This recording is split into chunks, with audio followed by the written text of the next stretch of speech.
Hit and run તથ્ય પટેલ કાંડ આ નામ આજે પણ દરેક ગુજરાતીના મુખ પર છે, કારણ કે નવ નિર્દોષ જિંદગીને નબીરાએ ઉડાવી દીધી હતી. આજે તે નબીરો છૂટી ગયો અને ન્યાયની આશા સાથે કોર્ટના ધક્કા ખાતા પીડિતો જોતા રહી ગયા અને નબીરાને જામીન મળ્યા પછી જેલની બહાર પણ તે આવી ગયો. 20 જુલાઈ 2023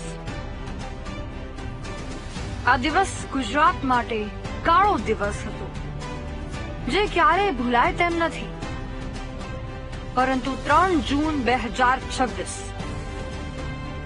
આ દિવસ પણ હવે લોકોને યાદ રહી જશે, કારણ કે ઇસ્કોન બ્રિજ અકસ્માત કેસમાં પોણા 3 વર્ષ પછી આરોપી તથ્ય પટેલ જામીન પર છૂટીને બહાર આવી ગયો છે.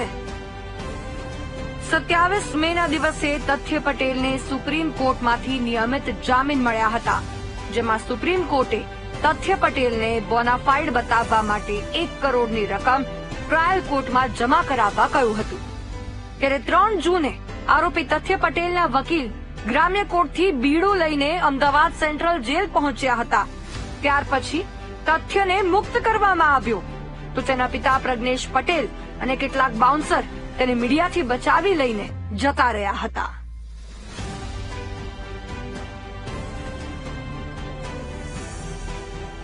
ટ્રાયલ કોર્ટે હમણાં જ શરતો ડિસાઇડ કરી છે નામદાર સર્વોચ્ચ અદાલતના ચુકાદા બાદ કે એક તો પાસપોર્ટ જમા કરાવી દેવો, પૂર્વ પરવાનગી વગર ભારત રાજ્યની હદ છોડવી નહીં અને ફરી વખતે આવા કોઈ કૃત્યમાં સંડોવાવું નહીં, એટલી કન્ડિશનો મૂકવામાં છે. 10,000 રૂપિયાના બોન્ડ અને સ્યોરિટી લીધા છે અમારા પાસેથી અહીંયા હાલ. નવ નિર્દોષ યુવાનોને ઉડાવનાર, અનેકની જિંદગી બરબાદ કરનાર આરોપીને જામીન જ્યારે મળ્યા ત્યારે પીડિતોની વેદના શું હતી, આવો તે પણ સંભળાવીએ. એના ફાંસીની સજા મળવી જોઈએ, તથ્યનો જામીન તો ના મળવા જોઈએ. એક જ નિવારણ સરકારથી ફાંસી આપો, નકર જામીન ના મળવા જોઈએ.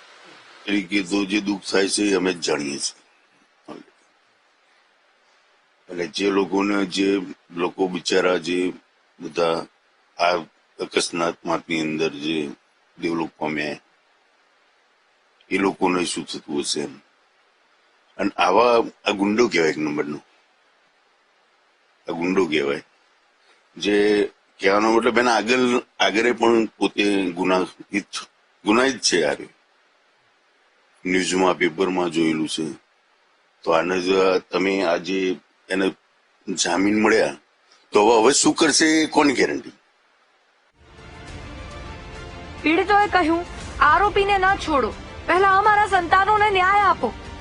જો કે એક્સિડન્ટ કેસમાં ટ્રાયલ ચાલુ જ છે, પરંતુ સુપ્રીમ કોર્ટમાંથી આરોપીને જામીન મળી ચૂક્યા જ છે. એવામાં જોવાનું એ રહેશે કે 9 નિર્દોષના હત્યારાને સજા ક્યારે થાય છે, ક્યારે પીડિતોને ન્યાય મળે છે. દીપક સોલંકી, વીટીવી ન્યૂઝ, અમદાવાદ. શહેરોમાં બેફામ